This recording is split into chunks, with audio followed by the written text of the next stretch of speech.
अब आज हम स्टार्ट करेंगे एक्सपेंडिचर मेथड। आपने नेशनल इनकम में 3 मेथड पढ़ा, 2 मेथड पढ़ चुके हैं। पहला आपने प्रोडक्शन वैल्यू एडेड मेथड, दूसरा आपने इनकम मेथड, और तीसरा आज हम जो पढ़ने जा रहे हैं उसका नाम है एक्सपेंडिचर मेथड। एक्सपेंडिचर के नाम से ही आप पहले से ही इंट्रोड्यूस्ड है कि एक्सपेंडिचर मतलब जो हमारे खर्चे हैं। अब खर्चे कितने तरह के हैं, हमारा अपना खर्चा कितना है, गवर्नमेंट के खर्चे कितने हैं, ये सब चीज को हम अगर ऐड करके फिर कुछ एक्सपोर्ट किया, कुछ इंपोर्ट किया, ये सारी चीजों को निकालेंगे और सबको हम जोड़ेंगे तो हमारा एक्सपेंडिचर निकल पाएगा कि हमारे टोटल खर्चे कितने हुए।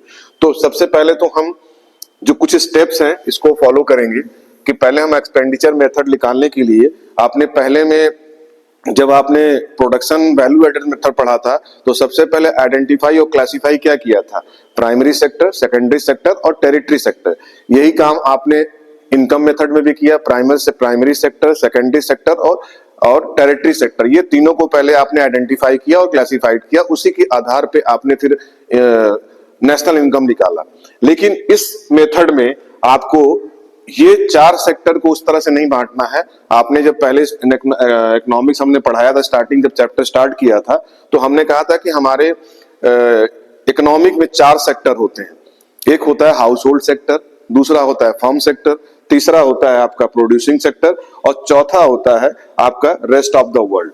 तो इसी पहले हम आइडेंटिफाई हम इस 4 सेक्टर के रूप में करेंगे इस एक्सपेंडिचर मेथड में। मैंने कहा कि पहले आइडेंटिफाई आप किसमें करेंगे, हाउस होल्ड सेक्टर में, पहला हो गया। दूसरा मैंने कहा कि आप किसमें आइडेंटिफाई करेंगे, गवर्नमेंट सेक्टर। तीसरा आप प्रोड्यूसिंग सेक्टर, यानी कि यहाँ प्रोड्यूसिंग सेक्टर का मतलब फर्म हो गया जो प्रोड्यूसर है। और चौथा रेस्ट ऑफ द वर्ल्ड, जो आप अपने देश से बाहर, जैसे net factor income from abroad और आपका जिसको फीटा माइनस फीफा कहते हैं कि हमारे देश से जो बाहर चीज जा रही है, बाहर से जो हमारे एक्सपोर्ट और इंपोर्ट। तो ये 4 सेक्टर को आइडेंटिफाई करेंगे अपने इस एक्सपेंडिचर को कि इस 4 सेक्टर में आपके कहां कहां खर्चे हुए। तो इसको हम जब 4 सेक्टर में जब हम इसको आइडेंटिफाई कर लेंगे तब हम नेक्स्ट स्टेप पे जाएंगे कि उसके बाद मुझे क्या करना है। तो आप अपने मुंह से बताएं कि सबसे पहले हम इसको कितने सेक्टर में डिवाइड करेंगे। हम 4 सेक्टर में, पहला तो है कि हमारा हाउस होल्ड सेक्टर जिसको हम HH कहते हैं, हाउस होल्ड। दूसरा हमारा गवर्नमेंट सेक्टर हो गया। तीसरा हमारा प्रोड्यूसिंग यानी कि फर्म सेक्टर हो गया, जिसको प्रोड्यूसर जिसमें प्रोड्यूस करते हैं। और रेस्ट ऑफ द वर्ल्ड हो गया जो आपका ROW हो गया, ये आपका। तो 4 सेक्टर में आइडेंटिफाई करने के बाद सेकेंड स्टेप आप क्या करेंगे, सेकेंड स्टेप में आप करेंगे classified the final expenditure include by above mention unit. अब इसको आप, अब जैसे मैंने वहां सबका नाम इनकम मेथड में सबके कुछ ना कुछ नाम दिए थे कि वेजेस को हम क्या कहते हैं, COE कहते हैं। हम अगर इंटरेस्ट और रेंट की बात करेंगे और प्रॉफिट की बात करेंगे तो उसका नया नामांकन क्या किया गया था, ऑपरेटिंग सरप्लस। और जो अपने आप को जो हम बिजनेस कर रहे हैं, सारी चीजें हम अपना खुद खर्च कर रहे हैं, तो उसको हम लोगों ने मिक्स्ड इनकम के रूप में उनका नाम दिया था। इसी तरह यहां भी जब एक्सपेंडिचर की बात करेंगे तो जब हम अपने लिए जो प्राइवेट जो हम खर्च कर रहे हैं, प्राइवेट फाइनल कंजम्पशन एक्सपेंडिचर, जो हम इंडिविजुअल खर्च कर रहे हैं, प्राइवेट खर्च कर रहे हैं, उसका नाम दिया गया है PFCE। यानी कि हमारे खर्चे की बात कर रहा है कि हर व्यक्ति के अपने खर्चे हैं।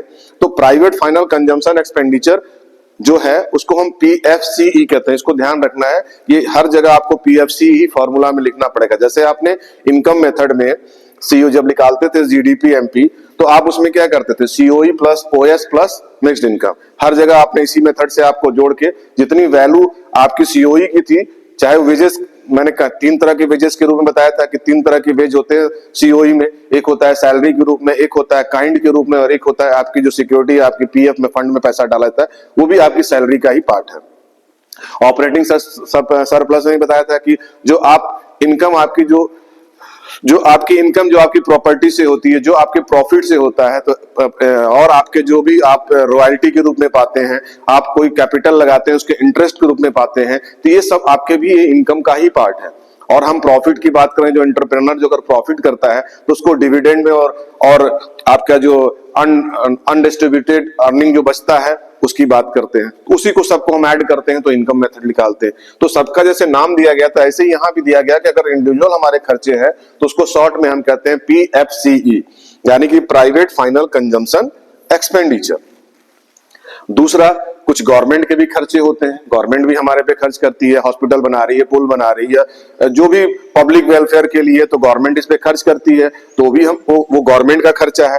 तो इसको हम केवल बस यहाँ पे क्या है, या पी लिख रहे हैं, यहाँ पे जी हो जाएगा, यानी गवर्नमेंट फाइनल कंजम्पशन एक्सपेंडिचर, तो इसको हम GFC कहते हैं, इसको भी हम ऐड करेंगे। तीसरा जो है ग्रॉस डोमेस्टिक कैपिटल फॉर्मेशन, जिसको हम GDCF कहते हैं, ग्रॉस डोमेस्टिक, जो पूरा और जो ग्रॉस रूप में जो पूरा कैपिटल के रूप में जो खर्चे हुए हैं। और चौथा जो है आपका नेट एक्सपोर्ट, एक्सपोर्ट का मतलब कि जो हम हमारे यहाँ जैसे मान लीजिए कोई व्यक्ति कोई प्रोडक्ट बन रहा है और उसको हम एक्सपोर्ट कर दिए, एक्सपोर्ट किए तो दूसरे देश में जाके बिका, और कुछ ऐसी वस्तु है जो दूसरे कंट्री में बन रहा है वो हमारे यहाँ आ रहा है, तो उसको क्या कहते हैं, इंपोर्ट करते हैं। तो जो हमने जो भी प्रोडक्ट बनाया तो उस पर कुछ खर्चे हुए होंगे ना, और उस कंट्री ने जो बनाएगा तो उसके भी खर्चे हुए होंगे, तो दोनों को हम आपस में जब माइनस कर देंगे, जितना मैंने एक्सपोर्ट किया और जितना हमारा इंपोर्ट आया, तो ये जो हमारी कॉस्ट आई उसको जब माइनस करेंगे तो वही हमारा क्या होता है, नेट एक्सपोर्ट, जिसको हम एक्सपोर्ट को हम एक्स से डिनोट करते हैं और इंपोर्ट को हम एम से डिनोट करते हैं। तो एक्सपोर्ट में से माइनस एम इंपोर्ट कर देंगे तो हमारा नेट एक्सपोर्ट की वैल्यू आ जाएगी।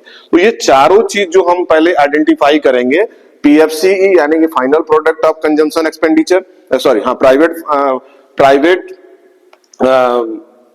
Private final consumption of expenditure जो इंडिविजुअल है, government final consumption of expenditure जो गवर्नमेंट का जो खर्चा है, तीसरा जो भी हमारा कैपिटल में जो इन्वेस्ट हो रहा है, gross domestic capital formation, GDCF कहते हैं, और नेट एक्सपोर्ट जो हमारा इंपोर्ट, एक्सपोर्ट माइनस इंपोर्ट आएगा वो नेट एक्सपोर्ट है। तो ये चारों चीज को जब हम जोड़ देंगे, यहां देखिए लिखा है the sum total of all the components gives gross domestic product. ये सारे कंपोनेंट्स हैं आपका PFCE, GFCE और GDCF और एक्सपोर्ट जो आपको तो नेट एक्सपोर्ट, ये चारों क्या है, हमारे एक्सपेंडिचर कंपोनेंट्स हैं। इस सभी को हम जोड़ देंगे तो हमारा gross domestic product at market price, हमारा GDP MP मार्केट प्राइस पर निकल आएगा इस एक्सपेंडिचर मेथड से फाइनली। और जब हम इसको जब इसकी हम बेसिक कन्वर्जन करते हैं तो क्या करते हैं, जब हमने GDP MP निकाल लेंगे तो फिर NDP MP NNP FC निकालने के लिए क्या करना पड़ता है, उसमें हम डेप्रिसिएशन माइनस डेप्रिसिएशन आपका plus NFIA minus net indirect tax को माइनस कर देंगे तो हमारा NNP FC निकल आएगा। तो देखिए फाइनली नेशनल इनकम निकालना है तो NNP FC हमें निकालना है, तो क्या करते हैं, GDP MP minus depreciation plus NFIA minus net indirect, ये हमारा एक्सपेंडिचर मेथड के द्वारा सॉल्व हो गया। अब जैसे आपने प्रोडक्शन वैल्यू एडेड मेथड में कुछ प्रिकॉशन लिया, उसी तरह आपने इनकम मेथड में भी कुछ प्रिकॉशन लिया, इसी तरह तीसरे में भी आपको एक्सपेंडिचर मेथड में भी कुछ प्रिकॉशन लेना होगा। जो नेशनल इनकम को निकालने के लिए आपको इस चीजों का ध्यान रखना होगा कि क्या चीज इंक्लूड होगी, क्या चीज इंक्लूड नहीं होगी। Expenditure on intermediate goods will not be included, ये आपको तीनों में, दोनों मेथड में भी कहा गया था कि कोई भी इंटरमीडिएट गुड्स जो है किसी भी कीमत पे, चाहे प्रोडक्शन वैल्यू मेथड में भी आपने इंटरमीडिएट कंजम्पशन को मना था, इसी तरह आपके इनकम मेथड में भी इंटरमीडिएट चीजें मना था, इसी तरह एक्सपेंडिचर में भी आपको इंटरमीडिएट गुड्स को हम शामिल नहीं करते हैं। दूसरा, ट्रांसफर पेमेंट भी हम हर जगह कहते हैं कि जो ट्रांसफर पेमेंट होता है वो फ्री का पेमेंट होता है, वो इंक्लूड नहीं होगा, चाहे गिफ्ट में लिया हुआ चीज या आपको डोनेशन है या इस तरह की चीजों को, वो या स्कॉलरशिप है, ये सब चीजें हमारी नेशनल इनकम में इस एक्सपेंडिचर मेथड में भी इंक्लूड नहीं होगा जब इस एक्सपेंडिचर मेथड के द्वारा हम सॉल्व करेंगे। तो purchase of second hand goods will not be included. अब यहाँ थोड़ा सा ध्यान रखना है कि जब हम यहाँ सेकंड हैंड की बात, अभी तक हम बात करते हैं कि सेकंड हैंड कोई वस्तु जो है उसकी चीजें जो है उसमें शामिल नहीं है, उसकी जो इनकम होगी सेकंड हैंड से उसको हम शामिल नहीं करते हैं, प्रोडक्शन में भी और इनकम में भी, यहां भी नहीं करेंगे। लेकिन अगर कोई सेकंड हैंड चीज किसी व्यक्ति के द्वारा बेची जा रही है, उसमें वो कोई ब्रोकरेज है, उसमें कोई एक ब्रोकरेज है जो उसको परचेजिंग कराने के लिए उसको जो मेहनताना मिलता है, जो उसको पैसा मिल रहा है, वो इंक्लूड होगा। देखिए लिखा हुआ है, ऐसे तो सेकंड हैंड चीज इंक्लूड नहीं होगी, सेकंड हैंड क्योंकि एक बार उसकी प्रोडक्शन के वैल्यू जो है नेशनल इनकम में शामिल हो चुका है, तो नेशनल इनकम में डबल काउंटिंग नहीं होती है, पहले ही बताया था।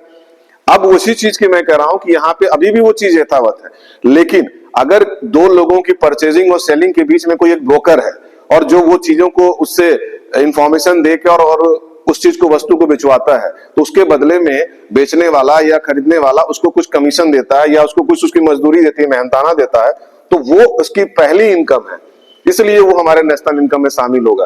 Brokerage paid on purchase second hand, उसने क्या किया, उसको परचेज करने पे, उसको सेकेंड हैंड वस्तु का बेचने में, परचेज करने में उसको वो मेहनताना मिल रहा, तो इस चीज को हम इंक्लूड करेंगे। तो इस पे देखिए क्वेश्चंस बनते हैं, क्वेश्चंस घुमा फिरा के आपको ऑब्जेक्टिव में या डिस्क्रिप्टिव में या कहीं से भी आपका स्टेटमेंट में पूछ सकता है कि अगर हम कहते हैं कि सेकेंड हैंड वस्तु कोई भी हमारे नेशनल इनकम में शामिल नहीं होता है तो क्या ब्रोकरेज की जो पेमेंट मिलेगा क्या वो नेशनल इनकम में शामिल होगा? तो हाँ होगा। ठीक। चौथा, purchase of financial asset, share, debenture, ये पहले ही बताया था कि पेपर वाली चीज है, कहीं जहां पे कोई ऐसा प्रोडक्शन नहीं हो रहा तो उसका एक्सपेंडिचर भी नहीं है। जब फाइनेंशियल एसेट्स जो भी हैं वो पेपर पे हैं तो वो भी हमारा नेशनल इनकम में शामिल नहीं होगा, are not to be included. पांचवा जो प्रिकॉशन लेना है आपको, expenditure on production for self consumption will be included. हम अपने आप पे जो खर्च कर रहे हैं, जैसे क्या है कि किसान जो है कि अपने आप पे खर्च करता है, उसने वो अगर फसल उत्पादन कर रहा है तो वो बेच तो रहा ही है, लेकिन अपने कंज्यूम के लिए अगर वो खर्च कर रहा है तो वो हमारा नेशनल इनकम में शामिल होगा। प्रोडक्शन फॉर सेल्फ कंजम्पशन, हम जो प्रोडक्ट तैयार कर रहे हैं अपने कंज्यूम के लिए भी कर रहे हैं तो हम उसको उसमें इंक्लूड करेंगे। मैंने उसमें थोड़ा सा ये डेट फिगर बना के बताया जो मैंने एक्सपोर्ट और इंपोर्ट का, कि कोई वस्तु अगर हमारी एक्सपोर्ट हो रही है तो इस पे कुछ लागत आ रही है, खर्चा बनाने पे जो पैसा आता है, और ये बाहर की कंट्री भी जो अगर अपना इंपोर्ट कर रही है हमको तो उसके भी कुछ खर्चे आ रहे हैं। इन दोनों वैल्यू को हम माइनस कर देंगे तो हमारा नेट एक्सपोर्ट हमारा निकल के आ जाएगा। ठीक, इसी माइनस कर देंगे, एक्सपोर्ट माइनस इंपोर्ट। अब जो हमारा फॉर्मूला बनेगा, देखिए जीडीपी एमपी निकालना है तो फॉर्मूला मैंने क्या कि सब चीज को ऐड करना है, private final consumption expenditure plus government final consumption expenditure plus GDCP यानी डोमेस्टिक कैपिटल जो आपके हैं एक्सपेंडिचर जीडीसीएफ, जीडीसीई, और नेट एक्सपोर्ट यानी कि इंपोर्ट, एक्सपोर्ट माइनस इंपोर्ट। यहाँ पे देखिए जीडीसीएफ मतलब ग्रॉस डोमेस्टिक कंजम्पशन। कभी कभी यहाँ पे इस जो एक ही चीज है, इसको आप चीज समझिएगा कि जैसे जीडीसीएफ और जीसीएफ एक ही चीज है, ग्रॉस इन्वेस्ट की बात करता है, ठीक है, तो बोथ आर द सेम। जीडीसीएफ लिखा हो या जीसीएफ लिखा हो, बोथ आर द सेम। ठीक, अब यहां पे कह रहा कि ये चारों चीजों को हम जोड़ देंगे।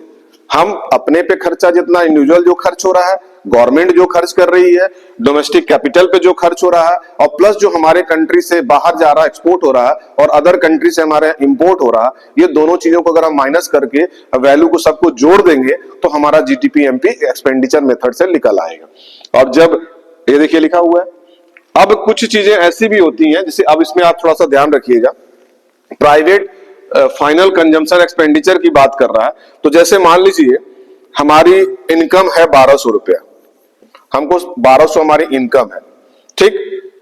अब इसमें से 200 रुपया हमने सेविंग कर दिया, तो 1200 से मान लीजिए हमने 200 अगर हम माइनस कर देंगे तो हमारा ये क्या, प्राइवेट इंजेक्शन, हमारी इनकम तो 1200 ही है ना, 200 रुपया तो सेविंग में चला गया, तो personal income minus personal saving ये हमारे खर्चे हुए। तो इसको इस तरह से भी आपको कंफ्यूज करने के लिए दिया सकता है, दे देगा कि पर्सनल इनकम ये भी आपकी प्राइवेट फाइनल कंजम्पशन एक्सपेंडिचर ही है, उसमें से हम माइनस कर देंगे personal income minus personal saving, तो ये आपका पीएफसीए के रूप में काउंट होगा। दूसरा आपको कह रहा है गवर्नमेंट के, तो expenditure on final good and services by government, जो सरकारी खर्च होते हैं वो आपका गवर्नमेंट का खर्चे हैं, और ग्रॉस डोमेस्टिक कंजम्पशन, और तीसरा आपका नेट इनडायरेक्ट नेट इंपोर्ट जो है इसमें से माइनस कर देंगे। बस इसमें ध्यान रखिए अगर इंपोर्ट ज्यादा है तो उसमें वहां पे वो माइनस प्लस हो जाएगा, माइनस हो जाएगा, ये देखिए। और ग्रॉस इन्वेस्टमेंट को, इन्वेस्टमेंट जो बात कर रहा है उसको देखिए इस तरह से डिवाइड किया है। इन्वेस्टमेंट दो तरह की होती है, एक फिक्स्ड इन्वेस्टमेंट होता है, एक इन्वेंट्री इन्वेस्टमेंट होता है, इस पर ध्यान रखना।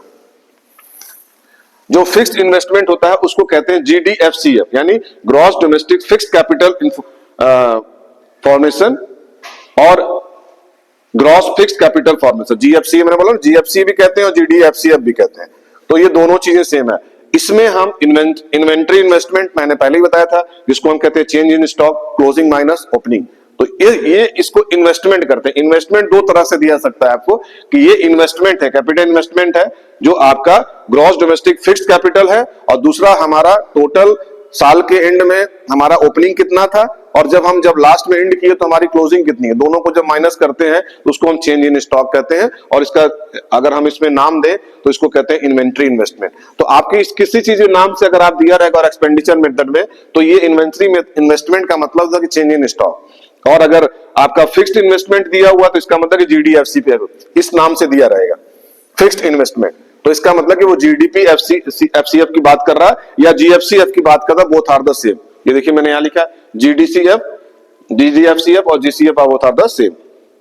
ये देखिए अब जीएफसीएफ का थोड़ा सा एक्सप्लेन किया है, सॉरी जीएफसीएफ अलग हो गया, ये जीडीपी एफसीएफ, पहले थोड़ा सा इस पे ध्यान रखिएगा। ये जो है जीडीपी एफसीएफ हो गया फिक्स्ड इन्वेस्टमेंट, और आपका इन्वेस्टरी इन्वेस्टमेंट हो गया आपका चेंज इन स्टॉक यानी क्लोजिंग माइनस ओपनिंग। अब जीएफसीएफ क्या है, ग्रॉस फिक्स्ड कैपिटल फॉर्मेशन जिसकी बात कर रहा है। देखिए यहाँ पे इसमें कुछ चीजें बिजनेस के रूप में इन्वेस्टमेंट होता है, कुछ रेसिडेंशियल के रूप में इन्वेस्टमेंट होता है और कुछ पब्लिक के रूप में इन्वेस्टमेंट होता है। ये तीन तरह का जो इन्वेस्टमेंट है उसको हम लोग जीएफसी के एफ के नाम से जानते हैं। ये भी हमारा एक्सपेंडिचर है, इन्वेस्टमेंट है, क्योंकि बिजनेस के रूप में कोई चीज लगाया, कुछ हमने घर बनाया रेजिडेंशियल के रूप में इन्वेस्ट किया और कुछ हम पब्लिक के लिए इन्वेस्टमेंट किए। तो ये तीनों चीज को भी हम तो ग्रॉस, इसको जो नाम दिया गया जीएफसीएफ यानी कि ग्रॉस फिक्स्ड कैपिटल फॉर्मेशन, ये भी तो एक कैपिटल है। एक कैपिटल आपका कह दिया जीडीपीएफ जो फिक्स्ड है, और कुछ ऐसी चीजें लगाई गई जो बिजनेस के रूप में, रेजिडेंस के रूप में और पब्लिक के रूप में, तो ये भी एक इन्वेस्टमेंट है, तो जिसको हम कहते हैं जीएफसीएफ।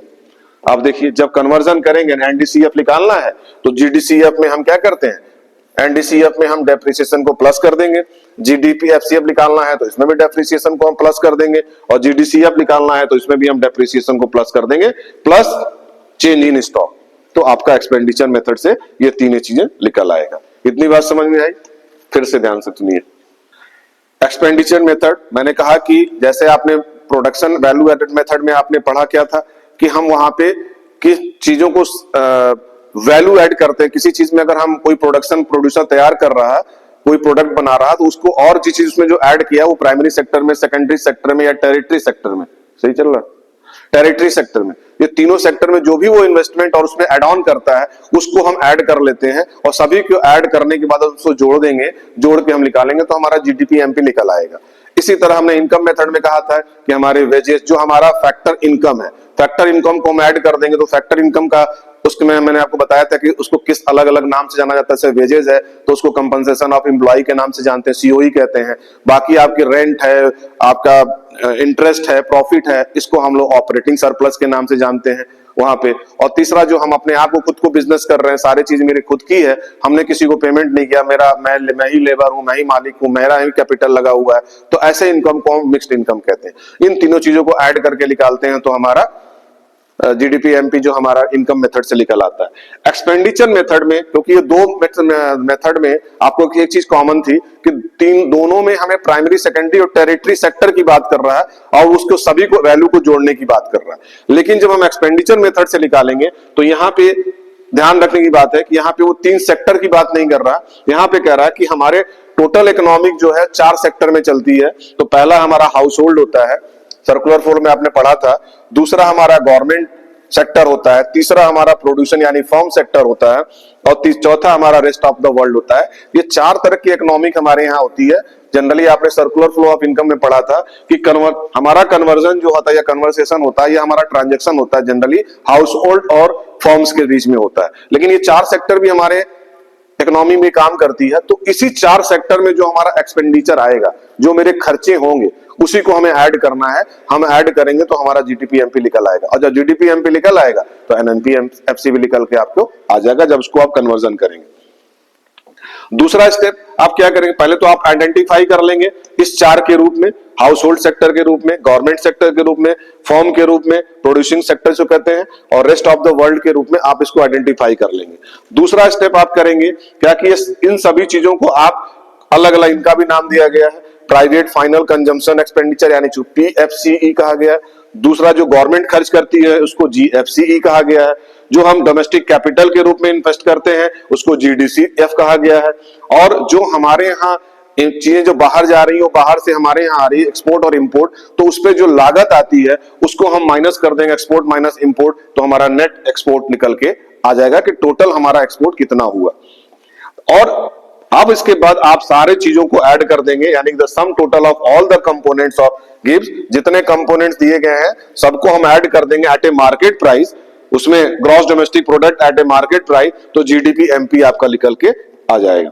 और जब आपका GDP MP निकल आएगा तो नेशनल इनकम भी निकाल लेंगे, NNPFC निकालना है तो GDP MP में से हम क्या करते हैं, हम डेप्रिसिएशन को माइनस कर देंगे, NFIA को ऐड कर देंगे और नेट इनडायरेक्ट टैक्स को हम माइनस कर देंगे, क्योंकि हमें NNP निकालना है, तो NNP की नेशनल निकालना है तो हम उसमें से अपन डेप्रिसिएशन, हमारा नेट इनडायरेक्ट टैक्स और NFIA net factor for income from abroad को हम प्लस कर देंगे और बाकी दोनों को माइनस कर देंगे, तो ये हमारा NNPFC निकल आ जाएगा।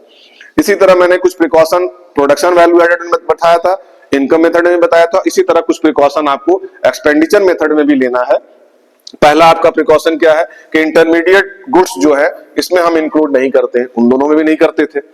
दूसरा, transfer payment are not allowed, उन दोनों में भी नहीं अलाउड था, क्योंकि फ्री की चीजें कोई अलाउड नहीं, नेशनल इनकम में काउंट नहीं की जा सकती है, मेहनत की चीज ही केवल इंक्लूड होगा।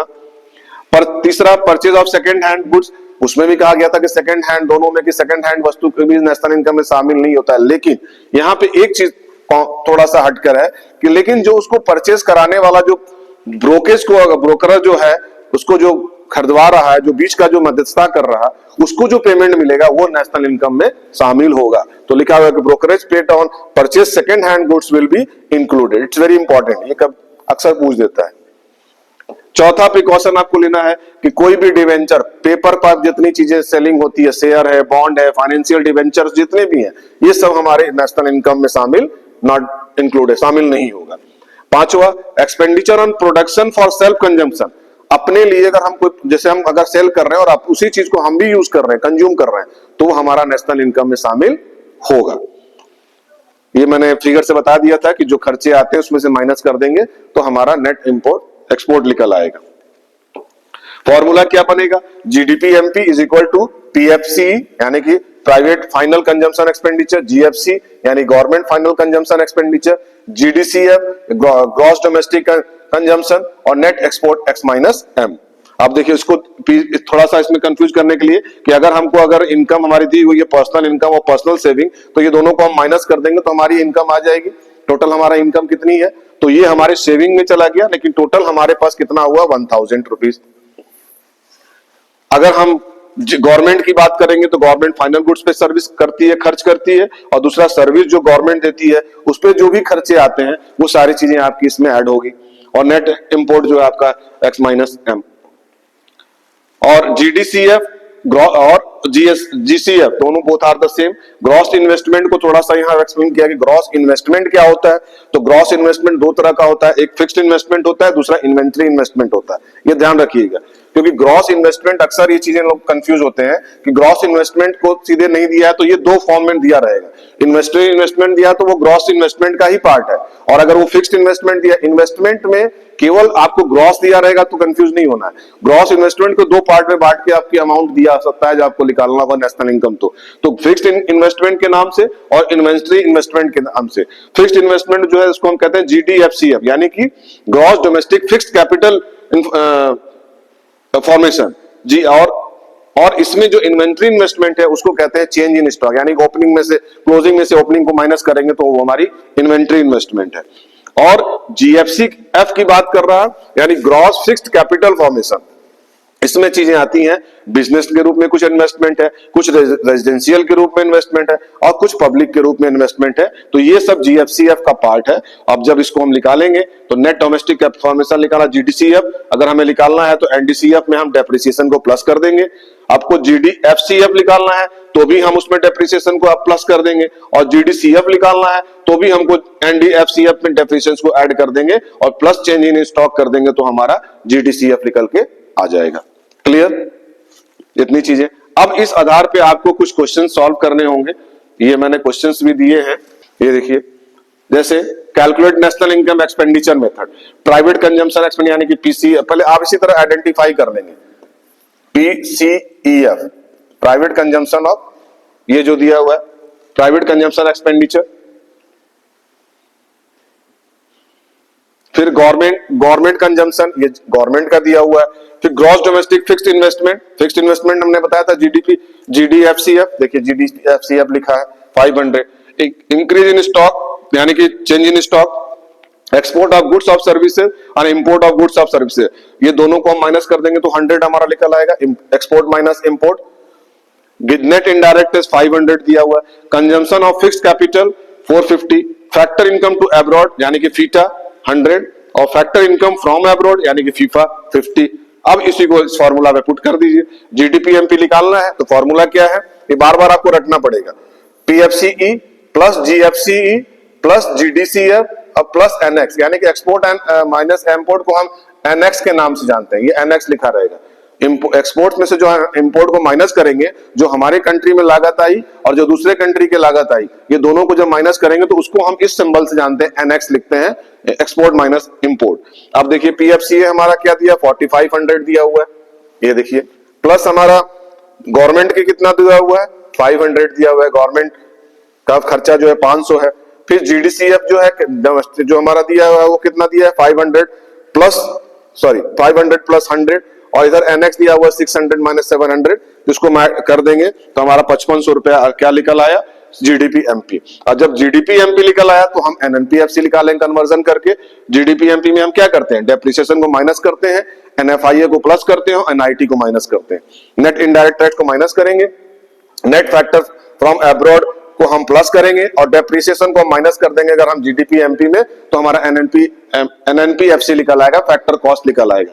तो देखिए हमारा जीडीपी एमपी कितना 5500 निकल आया था, ये हमारा जीडीपी आया 5500 माइनस डेप्रिसिएशन उसमें 450 दिया हुआ है और एनएफआईए हमारे 50 माइनस 100 और एनआईटी 500, इसको निकालेंगे तो देखिए हमारी एनएनपीएफसी निकल आया। 5500 हमारा जीडीपी एमपी है और 4500 हमारा, 4500 मेरा क्यों आ रहा है, क्योंकि हम ये सब चीजें माइनस कर दे रहे हैं, क्योंकि वो डोमेस्टिक का पार्ट है। जब नेशनल निकालेंगे तो हम नेशनल का केवल चीजें लेंगे ना, तो जिसमें से हम क्या करते हैं, हम डेप्रिसिएशन, जो हमारा डेप्रिसिएशन हुआ उसको हम माइनस कर देंगे, उसको एनएनपी से क्या मतलब है, वो जीडीपी का पार्ट है।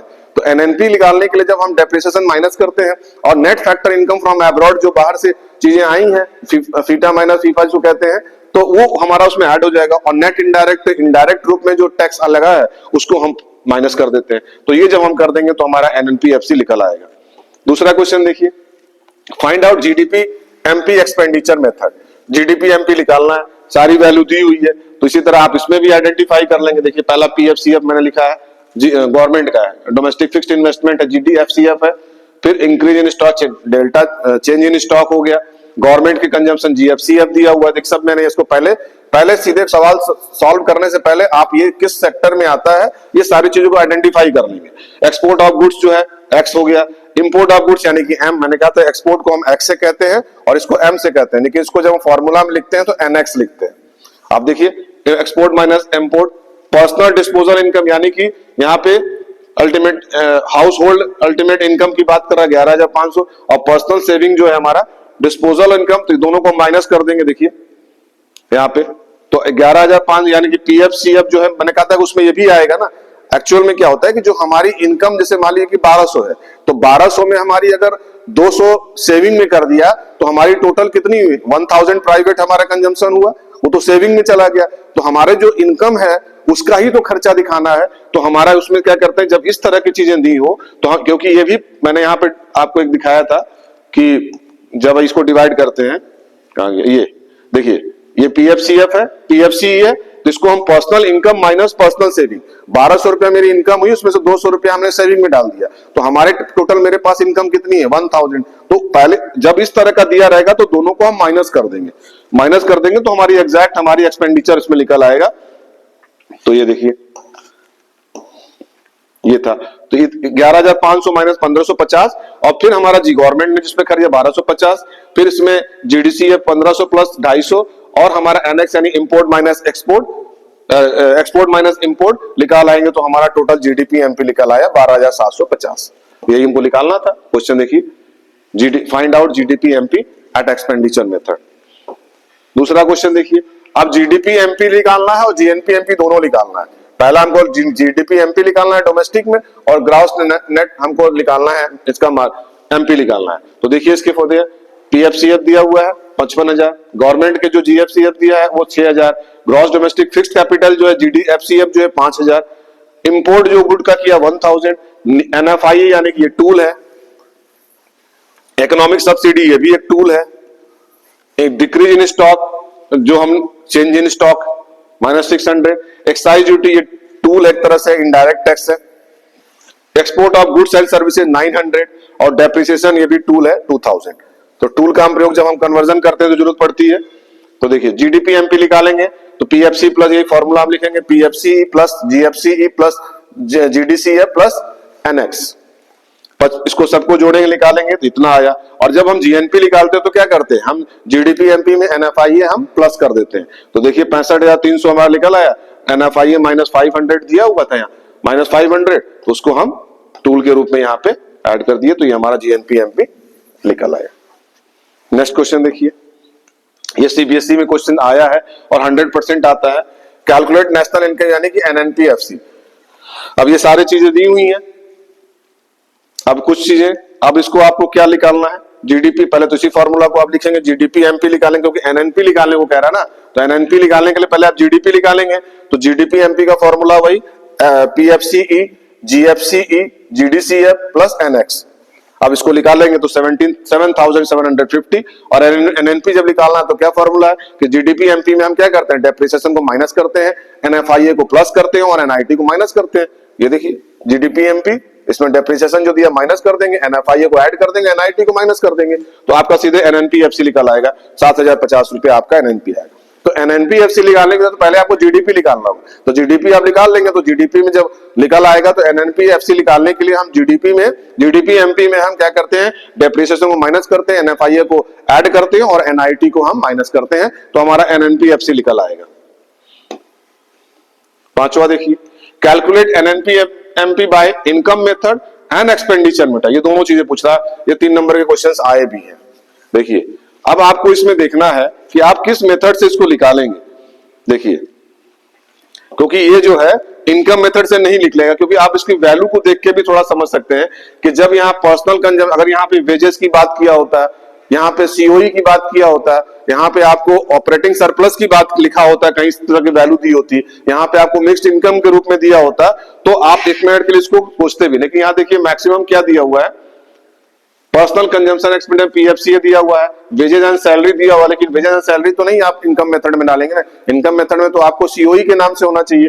तो यहाँ देखिए एम्प्लॉयर कंट्रीब्यूशन 100 है, इससे कोई मतलब नहीं है, ग्रॉस बिजनेस फिक्स्ड 60 है, ये सारी जो ये तीनों चीज हमारे क्या जीडीसीएफ का पार्ट है, और इंपोर्ट एक्सपोर्ट दिया, तो जो हमारी वैल्यू दी हुई है तो नेट इनडायरेक्ट है, ये टूल है, ये सबको ऐड करेंगे और एनएनपी निकालेंगे तो डेप्रिसिएशन माइनस करेंगे और एनएफआईए को हम ऐड करेंगे तो निकल आएगा। इसी तरह सारे क्वेश्चंस दिए हुए हैं जो आप ये देखिए सीबीएसई के क्वेश्चंस आए हैं, जो जीडीपीएफसी निकालना है, factor income to abroad FITA निकालना है, यहाँ फीटा निकालना है, डायरेक्ट एनएफआईए नहीं दिया, फीटा निकालना। तो एनएफआईए का फॉर्मूला क्या था, FITA minus FIFA minus FITA, factor income from abroad minus to factor income to abroad, जो हमारे यहाँ से दूसरे देश से आ रहा है और जो हमारे यहाँ से दूसरे देश दोनों को माइनस करेंगे तो हमारा net factor income from abroad निकल कर आ जाएगा। तो देखिए इसमें सारी चीजें दी हुई हैं, पहले आइडेंटिफाई कर लेंगे क्योंकि इनकम मेथड की बात कर रहा है ये, कि calculate this GDPFC and abroad फीटा, तो ये फैक्टर इनकम से निकालना। देखिए formula COE plus OS plus MI. अब यहाँ पे देखिए इसको हमने प्रॉफिट रेंट ये सारे निकाल लिया, 800 सब तीनों को जोड़ लिया, इंटरेस्ट पी आर है, मतलब P for profit, R for rent और आई फॉर इंटरेस्ट, इसको निकालेंगे तो एनडीपीएफसी निकल आएगा। तो इसमें जीडीपीएफसी में हम क्या करते हैं, जब एनएनपी निकालते हैं तो डेप्रिसिएशन को माइनस करते हैं, लेकिन एनएनपी निकाल लिए और हम एनडीपीएफसी निकाल लिए और जीडीपीएफसी निकालना है तो इसमें क्या करेंगे, डेप्रिसिएशन को ऐड करेंगे, ऐड कर देंगे तो ये आ गया। फिर इसके बाद जीडीसीएफ आएगा, तो क्योंकि डेप्रिसिएशन यहाँ पे दिया नहीं हुआ है तो आपको निकालना होगा, तो आप डेप्रिसिएशन यहाँ पे दिया नहीं है, इसके जो चार्ट दिया हुआ है तो डेप्रिसिएशन जीरो नहीं होगा, जीरो नहीं होता है, तो इसको निकालना पड़ता है। डेप्रिसिएशन निकालने के लिए जीडीसीएफ निकालेंगे, यानी कि NDFCF plus depreciation plus change in stock, तो 200 प्लस डेप्रिसिएशन दिया नहीं हुआ 50, जब निकालेंगे इस तरह से तो डेप्रिसिएशन हमारी 50 निकल आएगा, तब आप यहाँ पे 50 ऐड करेंगे, इसलिए क्योंकि इस फॉर्मूला में आप देखेंगे डेप्रिसिएशन तो दिया नहीं है, तो डेप्रिसिएशन कभी जीरो होता है क्या? डेप्रिसिएशन जीरो नहीं होता, कुछ ना कुछ तो होगा, इसमें घटेगा, यूज करेंगे तो उसमें कुछ ना कुछ तो उसकी चीजें वैल्यू कम होगी, तो इसको निकाला जाता है। निकालने का फॉर्मूला ये है कि GDCF is equal to NDFCF plus depreciation plus change in stock.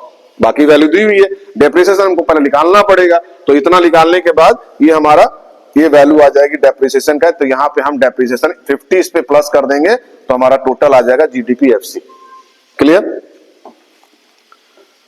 इसी तरह और भी कई क्वेश्चंस है, तो जब आप इसको सॉल्व करेंगे तो सारी चीजें आपको इसमें आपको और समझ में आएगा। ये देखिए CBSE क्वेश्चन ये भी आया है, in an economy only the following transaction take place, firm A sell all of its product worth 4000 to the firm B, for sell its entire output for the 8000 to firm C sell to it goods for final demand at 14000, calculate. अब यहां देखिए value added दिया हुआ, indirect tax 20% is leave on AS, पहले तो निकालना है आपको value added by each form, ये क्वेश्चन है। दूसरा इनडायरेक्ट टैक्स 20% दिया हुआ है एएस प्रोडक्ट ए फॉर्म का, this burden is to shifted to in the consumer, find market price of good for each firm. तो आप ए का 4000 है, बी का 8000 है, सी का 14000 है, तो ये सब चीज को हम वैल्यू एडेड से निकालेंगे। दोस्तों क्या करते हैं, इतने वैल्यू एडेड पहले इसका निकालेंगे तो ये आ जाएगा, फॉर्म ए का मार्केट प्राइस ये हुआ, फॉर्म बी का मार्केट प्राइस ये हुआ और फॉर्म सी का मार्केट प्राइस ये हो, क्योंकि जब ये 4000 रुपया इस पर 20% दे रहा तो मार्केट प्राइस जब 4000 पे 800 रुपया पे करेगा तो उसी में तो ऐड होगा ना, यानी कि 4800। जब 4800 ए फॉर्म का हुआ तो बी फॉर्म का निकालेंगे तो उसमें 800 बी के लिए भी तो ऐड होगा, तो इसकी 88, क्योंकि एक्चुअल तो उसकी 8000 थी, लेकिन उसमें 800 इसके में भी ऐड होगा, और फॉर्म सी अगर 14000 का सेल कर रहा तो उसमें भी 800 होगा, यानी कि 14, तो ये इसकी मार्केट प्राइस हो जाएगी, ये पूछ रहा है। क्लियर? तो अब आपका इससे नेशनल इनकम के सारे चीजें जो है आपकी सॉल्व हो गई। प्रोडक्शन वैल्यू एडेड मेथड, बाकी चीजें भी मैंने बता दिया था इसके पहले भी कि नेशनल इनकम क्या होता है, उसमें सर्कुलर फ्लो की भी बात की हमने, फ्लो और रियल फ्लो और मनी फ्लो की भी बात की, फिर स्टॉक की भी बात की। ये सारी चीजें मैंने नेशनल इनकम में एक्सप्लेन करने की कोशिश की है, और किस किस मेथड से नेशनल इनकम निकाला जा सकता है, वो तीनों मेथड जो होते हैं वो तीनों मेथड भी इसमें डिस्कस हुआ। नेशनल का production value added method, income method और तीसरा जो एक्सपेंडिचर मेथड, तो ये तीनों चीजें आपकी इसमें हो गई, जिसके आपका ये चैप्टर फिनिश हो गया। Thank you very much.